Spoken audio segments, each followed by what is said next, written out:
Kejaksaan Agung Republik Indonesia kembali menunjukkan keseriusannya dalam membongkar praktik korupsi yang mencederai rasa keadilan publik. Kali ini, tim jaksa penyidik dari Jaksa Agung Muda Tindak Pidana Khusus, Jampitsus, melakukan penggeledahan besar-besaran di 3 provinsi sekaligus, yakni Jawa Tengah, Jawa Barat, dan DKI Jakarta. Penggeledahan yang berlangsung selama 2 hari, pada 12 hingga 13 April 2025 itu, merupakan bagian dari pengusutan kasus dugaan suap terkait vonis lepas dalam perkara korupsi, pemberian fasilitas ekspor minyak sawit mentah, crude palm oil, CPO, dan turunannya pada periode Januari hingga April 2022. Direktur Penyidikan Jampitsus, Abdul Kohar, menyampaikan dalam konferensi pers di Jakarta Selatan, Senin, 14 April, dini hari, bahwa sejumlah barang bukti penting berhasil disita selama operasi berlangsung.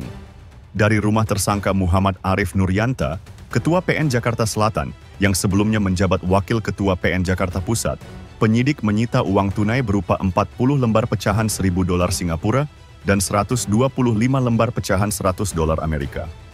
Tak berhenti di situ, rumah milik advokat Arianto Bakri juga digeledah dan menjadi ladang penyitaan.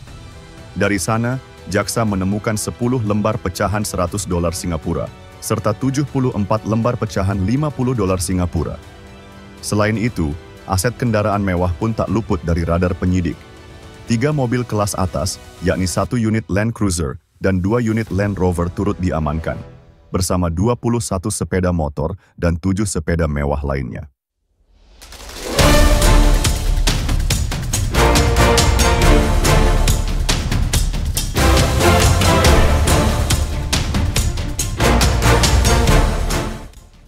Seluruh kendaraan tersebut berasal dari kediaman tersangka Arianto Bakri. Dalam penggeledahan sebelumnya, Kejaksaan Agung juga telah menyita mobil sport Ferrari Spider, Nissan GT-R, Mercedes-Benz, dan Lexus dari lokasi berbeda, termasuk dari kediaman Arianto Bakri. Tak hanya mobil, uang tunai dalam berbagai mata uang, rupiah, dolar Singapura, dan dolar Amerika juga ikut diamankan dari penguasaan Arif Nuryanta.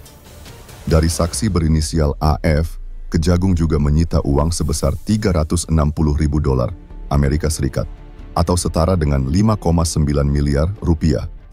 Sementara dari kantor tersangka lainnya, Marcella Santoso yang juga seorang pengacara, ditemukan uang $4.700 Singapura.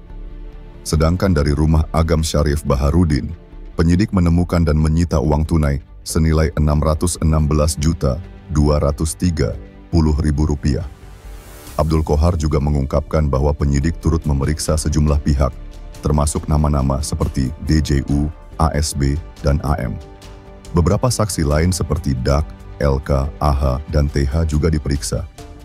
2 nama terakhir diketahui merupakan karyawan di kantor hukum MS milik Marcella Santoso.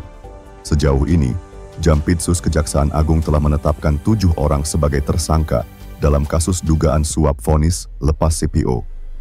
4 orang yang pertama ditetapkan, yaitu Muhammad Arif Nuryanta, Ketua PN Jakarta, Selatan Wahyu Gunawan, Panitera Muda Perdata, PN Jakarta Utara, Marcella Santoso, Advokat Korporasi Arianto Bakri.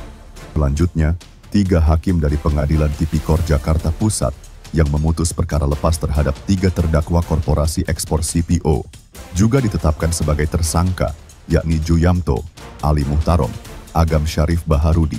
Dalam temuan Kejagung, diduga telah terjadi transaksi suap mencapai 60 miliar rupiah yang bertujuan untuk mempengaruhi majelis hakim agar menjatuhkan putusan lepas kepada 3 terdakwa korporasi dalam kasus ekspor CPO.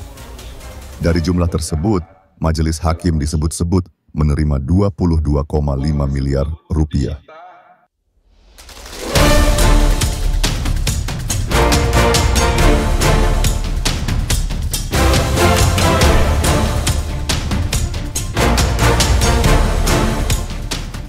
Seluruh tersangka telah ditahan di Rumah Tahanan Negara, Rutan, Salemba Cabang Kejaksaan Agung, serta Rutan Cabang Komisi Pemberantasan Korupsi, KPK, untuk menjalani masa penahanan awal selama 20 hari.